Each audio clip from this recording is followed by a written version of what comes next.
Let's get ready to rumble! That was terrible. Last night wasn't, and last night was, of course, the Royal Rumble. I'm AJ Morley, and here's my thoughts on the event.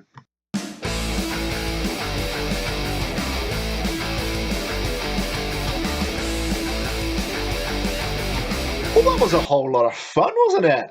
The 2017 Royal Rumble from San Antonio, Texas in the Alamo Dome was probably one of the best they've done in years. We'll take 2014-15 out of that equation because they were shite. Last year's was good, but I think this year topped it just. From top to bottom, the card was stacked. The right people left as champions, which doesn't happen too often in WWE anymore, but they went sort of full board tonight, and the right people did leave as champions, starting with Gallows and Anderson on the pre-show. We have new Raw Tag Team Champions in Gallows and Anderson and the club, but my one question is why, if this was going to be the plan all along, why put it on the pre-show when the event didn't even go 4 hours? It just seemed a bit, it sort of takes it away from Gallows and Anderson that they are the Tag Team Champions on a pre-show. Now, if you weren't subscribed to the network, you can watch that on YouTube for free. So they've given away a title victory on free TV. Just sort of takes it away a little bit. But hopefully now Gallows and Anderson champions, they're going to hold them for a long time because they deserve it. Those two are, if you've watched any of their stuff on New Japan, I know they've been booked terribly since they've started. But it is about time they won those titles. You remember Brock Lesnar talking about legitimizing titles and legitimizing the company. Those two will do it. They are some seriously talented individuals, and they deserve the titles. Simple as that. Not a lot else happened on the pre-show. Nia Jax squashed Sasha Banks. Where did WWE go with Sasha? I know Vince isn't very hot on her, but you can't be hotter on Nia Jax than you are on Sasha Banks, can you? We'll have to wait and see. Then we move on to the main card, and we started off with the WWE Women's title match in Charlotte and Bayley. Good match. Charlotte's pay-per-view record is phenomenal. She's 16-0 now in WWE pay-per-view since she debuted. That's staggering. It's the longest, I think, run, is it ever, from a superstar, male or female, in the WWE since records began, probably. She's way, way above anybody else on the roster at the minute. She's phenomenally talented. It is genetic, and she is genetically superior. Bayley was a lot better, but I don't think anybody really expected her to come out with the title. But it was a much better showing from her. The match ended with a natural selection off the apron. A lot more moves. I don't know if anyone's noticed this. This has literally just occurred to me now. A lot more moves are being done on the apron. You saw Seth Rollins on Monday night, Pedigree and Sami Zayn on the apron. Zayn and Owens have been on there. Owens with the powerbomb on the apron. Zayn's brainbusted Owens on the apron. That was a Battleground last year. A lot more moves are being done on there. WWE going a bit more risky. Keep that up. I like that. But Charlotte retains. Right call. Bayley, I think they're going to save that for the WrestleMania moment, which will be, if deserved. Like I said, Bayley put on a really good show. But in the end, it was Charlotte that came away with the win. The next match on the card was the no disqualification Shark Cage WWE Universal title match between Kevin Owens and Roman Reigns. And again, the right man won. This was a really, really good match.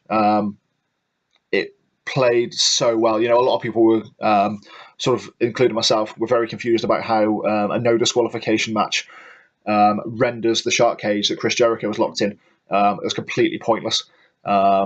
And it turns out that it wasn't. It didn't really matter. The only thing that Jericho really did was give Kevin Owens some brass knuckles, who then Superman punched Roman Reigns. Highlight of the night, by far. KO retains thanks to help from Braun Strowman. And Braun went ballistic. I didn't see this coming at all. I totally forgot that Reigns cost Strowman a couple of weeks ago on Raw when he and Goldberg speared Strowman in the middle of the ring. And nobody saw it coming. I totally forgot about it myself. Roman then ploughed Reigns into the ring post, then chokeslammed him onto the table. That was savage. I think Reigns' back of his head hit one of the cameras. He came back and then hit his running power slam on Reigns through a table, and then left. And KO picked up the 1-2-3 and picked up the win to retain his WWE Universal title. The result surprised me because I thought that they were going to pull the trigger on Reigns. But as they proved later on in the night, they've pulled the trigger on Reigns, but in a different way. I'm not sure how I feel about that, but we'll get to that when we get to that. KO and Chris are still your WWE Universal Champion and your United States Champion, Team Kevin and Chris, forever. I love the fact that they're dragging out the Kevin and Chris split until Mania. I think it's been one of the best things ever. I think it's been certainly the best thing of last year. Chris Jericho's come back, and he's done probably the best work of his career, I'd argue. Probably since the Attitude Era. But even that, he's just been brilliant, and he's enjoying it, and you can tell he's enjoying it. He has said after Mania that he will be leaving WWE to concentrate on Fozzy, which is something I think he's wanted to do for a while, but he's not been able to. So I think, are we getting Kevin and Chris for the Universal title? Possibly. If not, is there another chance for Reigns to beat KO? I'll have to wait and see. If not, who would you think is KO's next challenger for the title? Rollins? Nope. He's a bit busy for the next couple of weeks. Zayn? Strowman? It's obviously going to be Kevin and Chris at Mania, but does KO keep his title till Mania? We'll have to wait and see. Who knows? The next match on the card was the WWE Cruiserweight Championship match between Rich Swann and Neville. Good match. Again, the right person won. Neville leaves as the Cruiserweight Champion. It's a strange time, the Cruiserweight division, because 205 Live isn't really working, but they look like they're doing the champions that they're doing. They're sort of testing, and it's not working, and they're just giving it to someone else in the hope that it'll work. TJ Perkins won the inaugural CWC to be the Cruiserweight Champion. He didn't fit in on the roster. They gave it to Brian Kendrick. Kendrick held it. It was a different personality. It didn't work either. They gave it to Rich Swann. Charismatic character. It didn't work. The fans just aren't connecting with the Cruiserweights, and it's a real shame because the guys are so talented. You saw how well they did at the Cruiserweight Classic, and I know Vince has had a word and just said, look, calm it down, we don't want that. But the guys are busting their ass out there, and the crowd are just not caring. The crowd in San Antonio tonight did help a little bit, and they were fairly happy that Neville won the title. He won with the Rings of Saturn, which is a killer move, by the way. But the fans just aren't connected. You know, you look at sort of events like this, you know, you've got your Rumbles, you've got your Manias, you know the crowd are going to be smarky. And they're going to be cheering for guys that they want to, that you probably wouldn't see on a Raw or a SmackDown. And they're going to be more vocal about it. And they were obviously more vocal tonight. But going forward for 205 Live, do you think Neville's the right person? I certainly do. I just think they need a bit more depth in the Cruiserweight division because you've got TJ Perkins, Rich Swann, Cedric Alexander, Noam Dar's there. You've got Brian Kendrick. But you can't keep sort of hot potato in the titles between each guys just to see if it'll work or not. Hopefully Neville will have a decent run with it. You know, since he's come back, he's been on fire. I think his heel character works really, really well. And it's a really, really good character for him. And hopefully he'll have a decent run with the title and put the Cruiserweight division back on the map because it really needs a bit of a kick in the ass. And hopefully Neville is the man to do it. And next we had the WWE World Heavyweight Championship. I'm not calling it the WWE title. It's the World Heavyweight title. It always will be. Between AJ Styles and John Cena. Match of the year. I don't care what else I see for the rest of the year. This was, excuse the pun, phenomenal. It was unbelievable. It was half an hour, maybe just a bit short, 25 minutes, of just blister in action. And Cena's a 16-time world champion. He ties Ric Flair for the most ever world heavyweight title reigns, recorded title reigns in professional wrestling history. And I don't think anyone can argue with it. The man deserves it. He's been, you know, the promo he did on SmackDown last Tuesday night, saying about he's held the place down for 10 years. It's right. It's true. He has. You know, you can have your own sort of opinion on him, and, you know, you look at how polarizing he's been over the last sort of 10 or so years. But look what he's done. He's the 16-time world champion. He's, to take a line from AJ Styles, he is the face that runs the place. But you look at the matches that Cena's had over the past sort of 18 months. Yeah, I'd say from Mania. Yeah, 2 years ago, 18 to 24 months ago, he took the US title for Rusev, and he had the matches with the US title that he's had. He had with Ambrose, he had with Cody Rhodes, Stardust. Sorry. You look at the matches that he had with Rusev, and he put on some top quality matches, main event matches. Then obviously Del Rio came back, and we don't want to talk about that. But then the matches he's had with AJ Styles since he's come back have just been phenomenal. The one at SummerSlam stole the show. The one tonight stole the show. It was just incredible. From start to finish, the crowd was into it, no end. There was false finish after false finish. Some people can argue there was maybe too many, but the ending was just perfect. Cena hit his Avalanche AA. Styles kicked out at 2. Styles then hit a Styles Clash, went for his phenomenal forearm. Cena caught him as he hit the ropes, hit him with an AA, rolled through, and then hit him with another AA for emphasis. What did Cena have to do to win? Well, Cena went way above and beyond tonight to beat AJ Styles, and he deserves it. Is Cena going into to WrestleMania as champion? Probably not. You've got Elimination Chamber in 2 weeks. Cena's going to have to defend, presumably against AJ.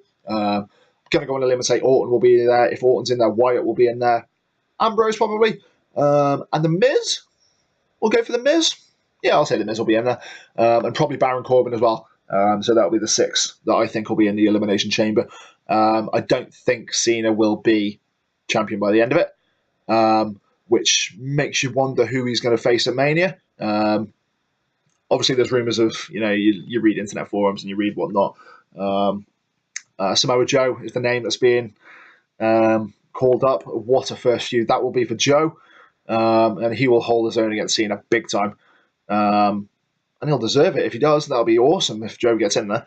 Joe and Cena at Mania. I'll watch that. Hell yeah. But congratulations to Cena. Cena's a 16-time World Heavyweight Champion. There's nothing really else to say. The man deserves it. It was a stellar match. It was a match that deserved a history-making moment, and Cena gives it, as he has done so often in the past 10 years. And then we get to the Royal Rumble match.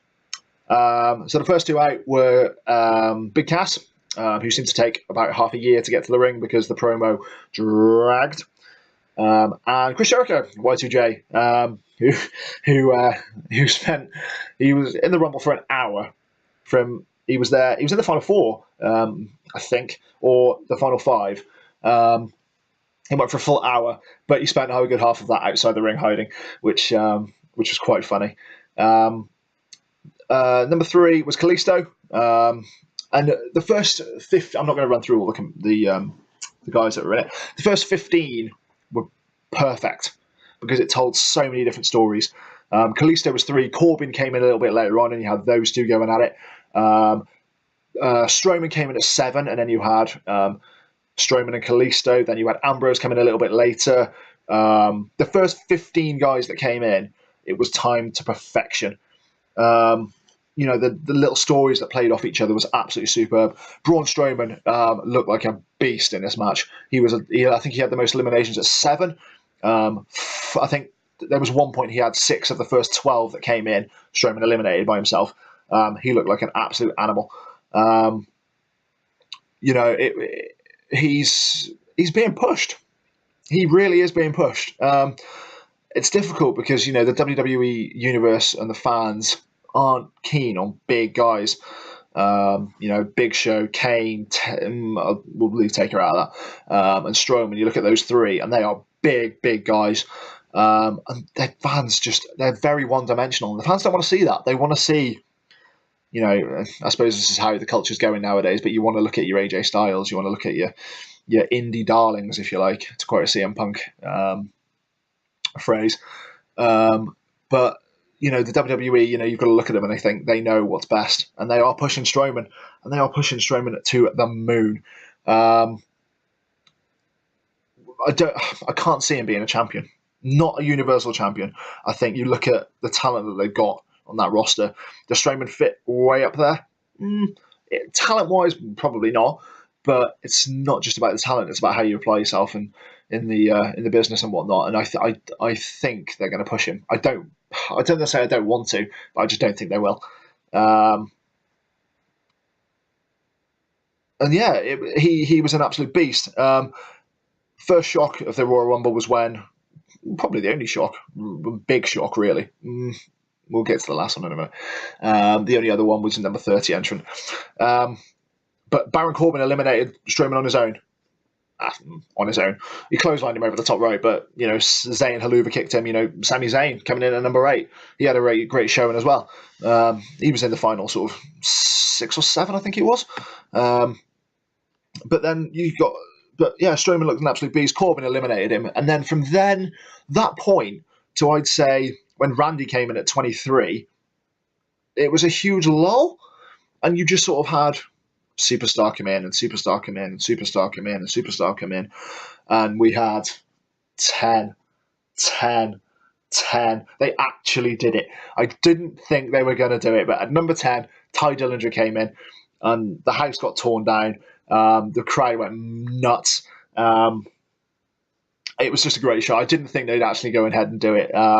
You got to look at WWE and say they're just the biggest trolls at times. It was a perfect sort of start for Dillinger if he has been pushed up to the main roster, and good luck to him.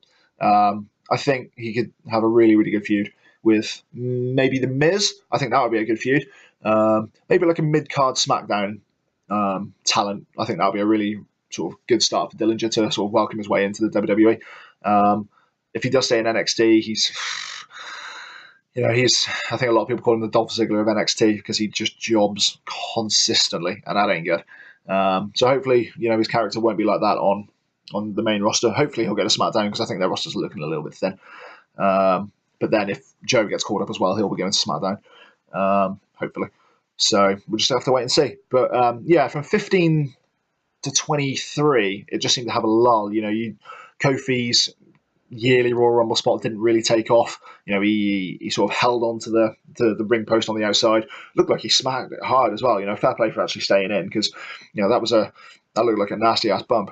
And then also Orton came in at 23. He started clearing house, and Lesnar came in, and Lesnar looked like an absolute beast. Kalisto just went absolutely flying out the ring. A couple of others. Ambrose got eliminated by Lesnar. He eliminated 3 in just absolutely no time whatsoever. I think a couple of people after that, you had Goldberg and Lesnar went at it again, and obviously everyone was just waiting for it. Lesnar gets completely thrown out by Goldberg after one spear. Goldberg is just trolling Brock Lesnar at this point. It makes me think that the Mania match is going to be about 2 minutes long, and Lesnar's just going to F5 Goldberg about 3 times, and that will be it. But it's going to go one or two ways, the Mania match. It's going to be another 20-minute WrestleMania 20 match, or maybe a slightly a bit better, or Lesnar's just going to completely flat out job Brock Goldberg. It's an interesting one, isn't it? Because, excuse me, a lot of people are sort of very divided about, it's going to be shit. They're in their 40s, Goldberg's in his 50s. They can't go. But it's money. It's what people want to see. And the fact that Goldberg continually is just jobbing Brock Lesnar, who 6 months ago, was just a beast. He was unbeatable. He was unbreakable. And now Goldberg's come in the space of 2 months and shattered that illusion. And it's making people want to see what's going to happen. But Brock got jobbed out. I don't think he was ever going to win the Rumble anyway. Then Taker came out, and this is where things start to get interesting. Goldberg and Taker had a bit of a face-off. Taker got speared by Goldberg, didn't sell it at all. Came back up. Goldberg got eliminated by Taker, which was quite a cool moment. The granddad's rep in the WWE, and then you had 27. The end. The last 3 or 4 picks, I think, were wasted. 29 was Taker. That was absolutely fine. 27 was Enzo Amore. Why? 30. I didn't really want to talk about it in great detail, but 30 was Roman Reigns. Nobody. Was he even mentioned in the Royal Rumble? Was he meant to be in it? I know, a lot of people wanted Kurt Angle. And I think the fact that when he came out the other week and said he's not in the wrestling in the Rumble at all, he's just at WrestleMania weekend for the Hall of Fame, I think a lot of people sort of took that and thought, yeah, he's going to be in the Rumble. The same with, this was a way a long shot, but Kenny Omega. A lot of people thought he was going to turn up. No, he's in Japan. He's staying in Japan. He ain't coming to the WWE. Not yet.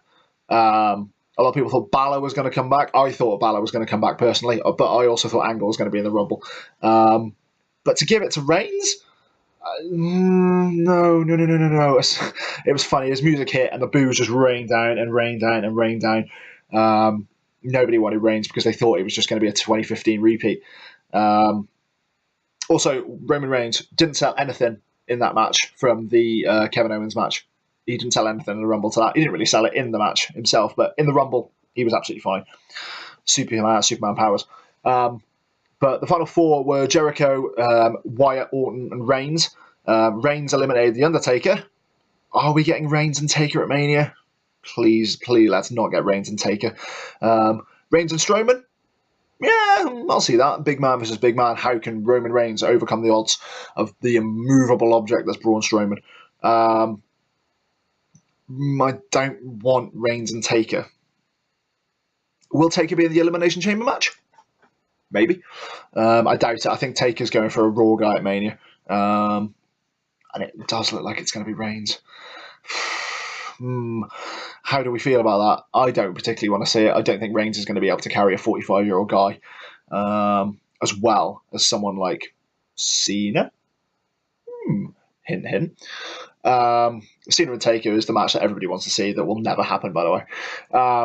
But the final four, like I say, were Orton, Wyatt, Reigns, and Jericho. Jericho got blasted off the top from a Superman punch. He was out. Wyatt went to charge at Reigns. Reigns threw him straight over the top rope. Wyatt was out. It went down to Orton and Reigns. And at this point, it's either everyone's booing the fact that Roman Reigns is going to win the Rumble, or they're just going to cheer the fact that Orton's won the Rumble because he's got rid of Roman Reigns, and nobody wants to see Randy Orton win the Rumble. Reigns Superman punches Orton, goes for the spear. Orton turns it into an RKO. Reigns doesn't really sell it, but gets up. Orton clotheslines him over the top rope. Randy Orton wins your Royal Rumble. Randy Orton's going on to WrestleMania to face someone, but who? And the internet blew up as soon as Orton won the fight. Orton and Cena, no! Nobody wants Randy Orton and John Cena at WrestleMania, mainly because the feud that they had in 2012 to 2014, I think, was shit. We saw the same match about 45 times. We don't want to see it again. Yes, it's been 2 years, 3 years since it's happened, but that's 3 years that just needs to stay and prolong and never see that match again. Orton and Wyatt, I'll certainly see Orton and Wyatt. The Wyatt family is imploding slowly. You saw Luke Harper try and go after Bray Wyatt in the Rumble. There was a cool spot where Harper went to hit Wyatt with his sister Abigail. That would have been cool if that came off, but Orton saved it. But the Wyatt family is slowly imploding, and eventually Wyatt will snap. I would love Wyatt to win the WWE title at Chamber off Cena. To see Bray Wyatt as a singles champion, because it's been 3 years and he's held one tag team title and that's it. Secondly, because Wyatt and Orton will be a pretty good match. Wyatt's not really had a great WrestleMania so far. You know, he's lost to Cena, he's lost to Taker. Not great. So, yeah, I'd happily see Wyatt and Orton. But overall, I'm going to wrap this video up in a minute because we've been 25 minutes of talking and you're probably sick of me by now. But Randy Orton's your 2017 Royal Rumble winner. Congratulations to Randy. Congratulations to Cena for recalling Ric Flair's World Championship reign of 16 world titles. Will he go on to break the record? Will he disappear for 6 months? Who knows? Big Match John, and he does what he wants because recognise. But that's about it, guys. What did you make of the Royal Rumble? Like the video if you like. If you enjoyed it, leave a comment on the below. My name's AJ Morley. You've been watching the Royal Rumble 2017 review, and I am out of here.